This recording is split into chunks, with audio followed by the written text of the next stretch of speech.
안녕하세요. 저는 올해 32살의 직장인 여자입니다. 괜한 조바심으로 파혼하게 된 제 이야기 좀 들어보세요. 몇 년 전부터 친하게 지내던 친구들이 하나둘씩 시집을 갔어요. 그리고 계속 그 모습을 보다 보니 저도 모르게 조바심을 느꼈던 모양입니다. 그래서 저도 만나고 있던 남자친구와 결혼 준비를 시작했는데 괜한 짓이었지요. 하마터면 멀쩡한 집을 고스란히 갖다 바칠 뻔했거든요. 바보도 아니고 어떻게 그럴 수 있냐고 하시겠지만 저도 이번에 알았어요. 사기를 당하는 게 당하는 사람이 멍청해서가 아니라 사기치는 인간이 치밀해서라는 걸요.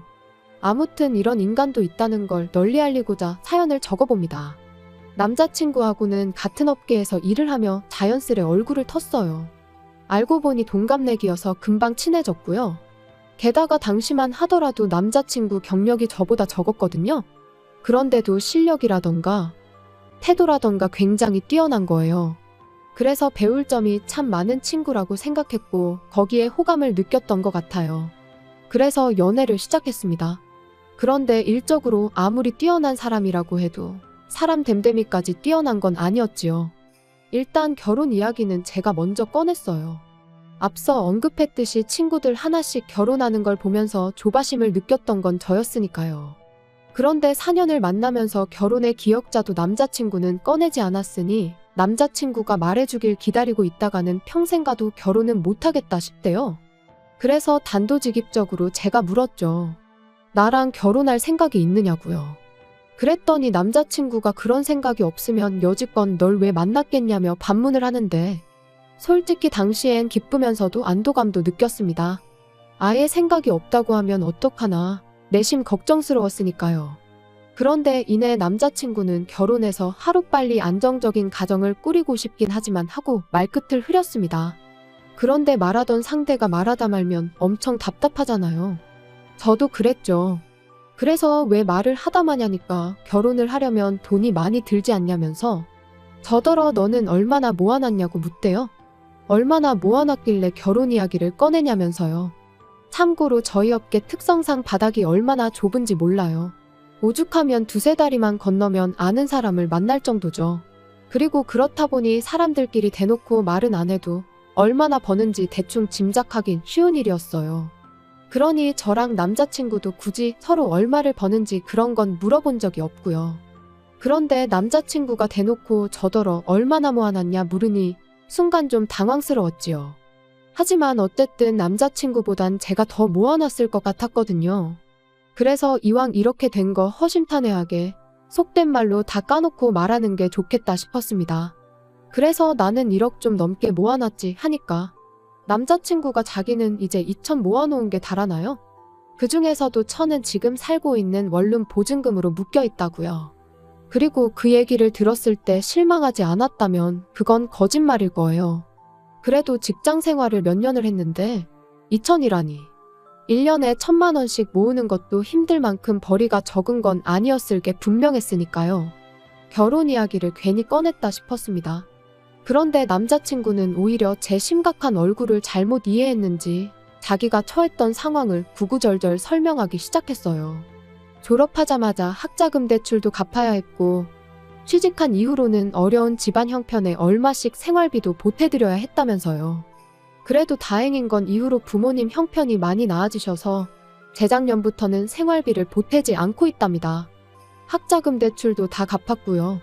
그래서 이제는 돈이 모일 일밖에 남지 않았다나요? 그러면서 우리가 같이 힘을 합치면 1억 모으는 건 금방이라는데 그게 묘하게 설득력 있게 들렸어요. 실제로 제가 아는 남자친구는 허튼데 돈 쓰고 그러는 사람은 아니었으니까요. 그래서 마지막으로 남자친구한테 그럼 이제껏 돈 때문에 한 번도 결혼 이야기를 꺼낸 적이 없던 거냐고 물었습니다. 그랬더니 맞대요. 자기가 그래도 남잔데 통장에 한 1억은 만들어지면 그때 얘기하려고 했다고요. 그리고는 솔직히 자기가 저랑 동갑이 아니라 두세 살만 많았으면 벌써 결혼 이야기를 꺼내고도 남았을 거라는데 제가 결혼이 어지간히 하고 싶었던 건지 그 말 또한 다 그럴듯하게 들리는 거예요. 아무튼 그래서 그때부터 저희 나름대로 결혼 준비를 조금씩 하기 시작했어요. 마침 웨딩 시즌을 앞두고 박람회가 한참이었길래 가서 상담도 받아보고 주변의 기혼자들에게 여러 가지 조언을 구하기도 하면서요. 그리고 대충 머릿속에서 이런저런 가닥이 잡혀갈 때쯤 집에다 말씀을 드렸습니다. 지금 남자친구랑 결혼하려고 한다고요. 그랬더니 어머니가 어찌나 기뻐하시던지. 저는 제가 그렇게 많은 나이라고 생각하진 않았는데 어머니는 30도 넘은 딸이 결혼 이야기가 없으니 나름대로 애가 타셨던 모양입니다. 그리고 얼마 후 정식으로 남자친구를 저희 집에 데려갔어요. 저희 부모님과 남자친구가 처음 만나는 자리였지요. 남자친구가 원래도 싹싹한 성격이다 보니 저희 부모님께선 무척 마음에 들어하시는 눈치셨습니다. 그리고 그래서인지 어머니께서 난데없이 신혼집 걱정은 하지 말라고 그러시는 거예요. 일단 결혼만 하면 신혼집은 어머니가 구해주신다면서요. 그리고 그 말뜻은 저희 부모님이 얼마나 대단한 부자라 아파트 한 채 턱하니 사주겠다 뭐 그런 게 아니었고요. 동네에 빌라를 하나 얻어줄 테니 거기서 살면서 돈을 모으라고. 그리고 어느 정도 돈이 모아지면 빌라를 팔아서 그 돈까지 더해 아파트를 구하라는 뭐 그런 의미셨지요. 물론 처음부터 아파트에서 신혼살림을 시작할 수 있다면 좋겠지만 그럼 대출이자가 장난이 아닐 텐데 저희 벌이를 생각하면 그건 좀 무리다 싶었습니다. 그래서 어머니 말씀대로 하기로 했어요. 그리고 남자친구의 우리가 힘을 합치면 1억은 금방 모은다는 그 말을 100% 믿은 건 아니었지만 그 정도 각오가 있다면 어쨌든 큰 돈은 모을 수 있을 거란 자신감이 있기도 했으니까요. 정말이지 아파트로 가기까지 오래 걸리진 않을 거라 생각했습니다. 그리고 그렇게 그때부턴 정말 본격적으로 결혼 준비를 시작했지요. 그런데 어째서인지 남자친구 어머님과 뭔가 쿵짝이 잘 안 맞는다는 기분이 들대요. 그간에 남자친구가 집에다 한 효도야 자기가 원해서 한 거라 치더라도 어떻게 보면 희생을 한 거고 게다가 일방적이긴 했어도 저희 어머니께서 집 문제도 해결해 주신다고 했는데 그 부분에 대해서는 이런 방구도 없으셨던 데다가 1,000원 한 장 보태주실 생각도 없으신 눈치셨거든요. 그리고 무엇보다도 예단 이야기부터 꺼내셨으니 솔직히 기분이 많이 상했죠. 하지만 그때까지도 남자친구가 어머님께 무슨 말씀을 하시는 거냐? 이미 여자친구가 해오는 게 얼마나 많은데 예단까지 바라시냐 해가며 제 편을 들어줬어요. 그리고는 자기 파혼당하는 꼴이라도 보고 싶으신 거냐며 화를 내기도 했고요. 그래서 어머님과 삐그덕거리는 느낌이 들었어도 크게 걱정은 안 했습니다. 남자친구가 중간 역할을 지금도 잘해주고 있고 앞으로도 잘해줄 거라고 믿어 의심치 않았으니까요. 그렇게 제가 집을 해가고 예단은 생략하고 남자친구가 혼수를 해오기로 했어요. 저희 어머니께서 빌라 계약을 서둘러서 하신 탓에 이미 집이 비어있던지라 남자친구가 틈틈이 가전제품이나 그릇 같은 걸 사다 채워놓기로 했죠. 그리고 그런 것들을 구매하는 과정에서 다시 한번 남자친구의 경제 개념을 엿볼 수 있었습니다. 뭐 하나 섣불리 사는 일 없이 꼼꼼히 가격 비교도 하고 후기도 확인하는 모습이 남잔데도 참 야무져 보였고요. 하지만 그 모든 게 결국 제 눈을 멀게 하려던 남자친구의 개수작이었다는 걸 알게 되었어요. 남자친구의 자취방 계약 기간이 끝나가고 있던 무렵 결혼식까지는 3달 정도 남은 상황이었습니다. 그런데 남자친구가 저한테 빌라에 먼저 들어가 지내면 안 되겠냐 물어보대요. 빌라는 이미 비어있고 자기가 짐도 어느 정도 챙겨놓았지 않냐며 본가로 돌아가기보단 그 편히 출퇴근하는데 편할 것 같다면서요. 하지만 저희 어머니께서 아무리 그래도 신혼집인데 시골리고 같이 들어가면 좋겠다 하셨습니다.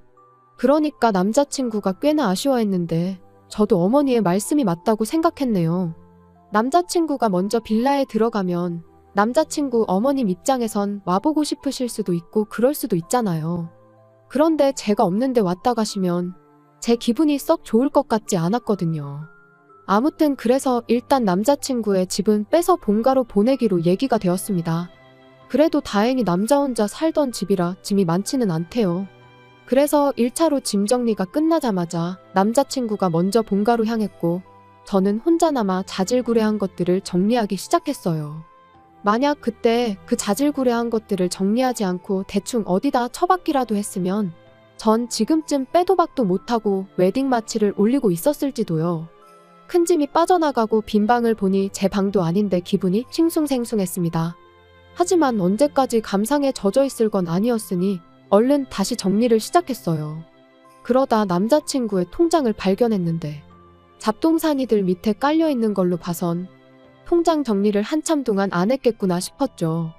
그래서 별 생각 없이 상자에 옮겨 넣으려다가 문득 그래도 마지막에 정리했을 땐 얼마나 모여 있었을까 궁금해지대요. 그래서 통장을 열었는데 그 순간 큰 배신감에 잠깐이지만 파혼해야 하나 생각이 들었어요. 마지막 통장 정리가 반년 전이었는데 잔고가 5천만 원이 넘게 찍혀 있었으니까요. 그리고 그때 방문이 벌컥 열리더니 남자친구였습니다. 당장이라도 숨이 넘어갈 것 같이 했겠댔지요. 남자친구의 자취방부터 본가까지는 왕복 1시간이 걸리는 거리고 짐까지 내려놓고 왔으니 좋게 2시간은 걸렸어야 했습니다. 하지만 20분 만에 돌아왔다는 건 아마도 운전하다가 갑자기 통장이 생각났던 모양이돼요. 그리고 아니나 다를까 한 손엔 통장을 들고 얼빠진 표정을 하고 있는 저를 보자마자 남자친구는 오해랍니다. 그리고는 자기가 다 설명할 수 있다나요? 그리고는 하는 말이 그때는 그 돈이 정말 있었지만 지금은 없답니다. 이미 학자금 대출을 갚고 하는데 써서 없다고요. 그 이후로 통장 정리를 안 한 것도 학자금 대출로 목돈이 빠져나가느라 잔고가 훅 줄었을 텐데 그걸 보고 나면 속상할 것 같아서 일부러 안 했다나요. 그렇냐고 알겠다 대답하곤 요 앞 은행에 CD기가 있으니 같이 가서 통장 정리 좀 해보자고 했어요. 그랬더니 남자친구는 지금 정리하고 하느라 바쁜데 굳이 뭘 거기까지 다녀오냐, 그래봤자 1,000만 원밖에 안 남아있는 걸 뭐하러 정리까지 하냐 해가며 어떻게든 안 가려고 하대요. 그래서 그럼 지금 핸드폰 꺼내서 은행 어플에 들어가 보라고 했습니다. 다른 건 안 보고 잔고만 보면 된다고. 우리 결혼할 사이인데 그 정도는 내가 확인할 수 있는 거 아니냐고요. 그랬더니 남자친구가 갑자기 목에 핏대를 세우며 저더러 말 잘했다고 우리 결혼할 사이인데 자기를 못 믿냐면서 그렇게 집요하게 굴어야겠냐는데 먹긴 놈이 썩낸다더니 남자친구의 모습이 딱 그 꼴이다 싶은 게 정말 뭐가 있구나 하는 확신이 들었습니다. 그래서 확인해서 네 말대로 정말 1,000만 원만 있는 거면 내가 전부 다 사과하겠다니까. 글쎄 이제는 핸드폰을 부모님 집에 두고 온 것 같다나요? 어떻게든 상황만 모면하려는 모습이 어찌나 꼴사납던지요. 아무튼 그래서 그런가서 가지고 오자며 남자친구한테 앞장서라 했습니다. 그런데 그때 본가에 두고 왔다던 남자친구 핸드폰이 남자친구 주머니에서 요란스럽게 울려대대요. 결국 남자친구의 핸드폰을 열어 잔고를 확인했는데 화면에는 7천만 원이라는 큰 돈이 찍혀 있었어요. 5천만 원도 어이가 없었는데 7천만 원이나 되니까 기가 막혀서 말이 안 나왔지요. 남자친구 말 맞다나 방 빼고 보증금까지 돌려받는다 치면 전부에서 8천이라는 소리잖아요. 그리고 그때부턴 남자친구가 태도를 달리했습니다. 실실 웃으면서 뻔뻔하게 생각보다 돈이 많으니까 좋지 않냐고요. 하지만 만약 제가 그 통장을 발견하지 못했다면 이 돈의 존재는 알지 못했을 거고 그럼 남자친구는 처음 말한 대로 2천만 원만 들고 저에게 장가를 왔을 거라 생각하니 솔직히 괘씸하단 생각밖엔 안 들었지요. 한참 동안 말없이 남자친구만 노려보다 왜 잔고를 숨겼냐고 물었어요. 그랬더니 하는 말이 비상금이었다나요? 그리고 이때도 처음엔 그럴듯하게 포장을 하대요. 집에 무슨 일이라도 생기면 그때 저한테 주려고 했다면서요. 하지만 아무리 그렇다고 하더라도 결혼이라는 큰일을 앞두고 결혼할 여자가 1억을 모았다는데 자기도 8천이나 있으면서 거기서 6천을 누락시키는 건 말이 안 되잖아요. 그래서 제가 거짓말하지 말라고 하니까 자기도 뭐 때문에 짜증이 났는지 갑자기 언성을 높이며 말하길 요즘 여자들은 시댁에 1,000원짜리 한 장 주는 것도 아까워한다더라. 너도 우리 엄마가 예단 얘기하니까 기분 나쁜 티를 팍팍 내지 않았냐. 그래서 나도 말 안 했다. 나중에 우리 부모님한테 뭐 돈 들어갈 일 생기면 너한테 아쉬운 소리 하기 싫었다. 그러니까 한마디로 자기 돈은 꼭 쥐고 있다가 자기 부모님한테 드릴 생각이었던 거죠. 그래서 됐다고 더는 할 말 없다 했어요. 그러니까 알겠다면서 일단 집에 가서 쉬라는데 말귀를 못 알아들었구나 싶어서 헤어지잔 소리라고 했더니 눈이 휘둥그레해져서는 이게 헤어질 일이냐입니다. 어쨌든 제가 이제 돈은 다 알게 되었으니 그냥 결혼 자금으로 쓰자면서요. 그래서 돈이 문제가 아니라 너의 그 썩어빠진 사고방식이 문제라고 했어요. 그리고 시작부터 이렇게 신뢰가 박살이 났는데 결혼이 가당키나 하냐고요. 그리고 그렇게 집을 나왔습니다. 이삿짐이 많지 않다고 해서 제 차를 빌려줬는데 차 안에 남자친구가 싣고 갔던 짐이 그대로 있길래 알아서 가져가라고 그냥 주차장 바닥에 대충 던져버리고 돌아왔어요. 슬프기보단 분해서 울었는데 어쨌든 딸이 눈이 팅팅 부어서 집에 들어오니 부모님이 무슨 일이냐, 남자친구랑 싸웠냐. 결혼 전엔 원래 많이들 싸운다 그러시대요. 그래서 자초지종을 말씀드리니 부모님도 저만큼이나 황당해하시며 뭐 그런 야가 빠진 놈이 있냐며 크게 노여워하셨지요. 문제는 집이었습니다. 저희 결혼이 깨질 거란 건 그 누구도 상상하지 못했던 일이었기에 이미 집은 제 명의로 되어 있었으니까요. 그래서 고민 끝에 어차피 언젠간 하려던 독립이었으니 제가 가서 살기로 했습니다. 그리고 그날부로 결혼 준비하면서 예약했던 것들도 다 취소했어요. 그리고 몇 곳에서 남자친구에게 확인차 연락을 했는지 남자친구가 전화를 걸어와서는 어떻게 일방적으로 그럴 수가 있냐면서 길길이 날뛰더라고요. 그래서 다 끝난 마당에 뭐가 좋다고 머리 맞대고 상의까지 하길 바라냐고 쏘아붙였죠. 그랬더니 여기저기 걸어놓은 계약에 들어간 계약금이 얼만지나 아냐면서 전부 다 내놓으랍니다. 그중 몇 개는 특가로 나왔던 것들이라 환불도 전혀 못 받는다면서요. 하지만 뭐 제 알바인가요? 네가 알아서 받아내던지 하라고 했어요. 참고로 예약도 원래는 다 제 이름으로 하려고 했는데 돈을 꿍치면서 일말의 양심이 남아있었는지 제가 집을 해오니 그런 건 자기가 하겠다면서 자기가 계약자로 사인하고 돈 보내고 다 했거든요. 그리고 내 집에 사다 놓은 물건들도 현관밖에 내놓을 테니 다 가져가라니까 제 취향에 맞춰서 산 것들인데 자기가 가져가면 뭐하냐고 저더러 자기한테 살아나요? 돌았냐고 중고로 팔던지 사랑하는 너희 부모님한테 선물로 드리라고 했습니다. 그랬더니 전화기 너머로 저 때문에 얼마를 손해를 본 줄 아냐면서 아주 울고 짜고 난리도 아니었어요. 그래서 저도 그 돈 몇 푼이 문제냐고 하마터면 나는 사기꾼한테 집 갖다 바치고 평생 같이 살 뻔했다고 소리를 질렀죠. 그 뒤로 몇 번이나 남자친구한테 전화가 왔지만 전부 다 무시했어요. 그렇게 한 일주일을 내리 전부 씹었더니 급기야는 집으로 찾아오대요. 그래서 결국 저희 아버지가 야구방망이를 들고 저 대신 나가셨습니다.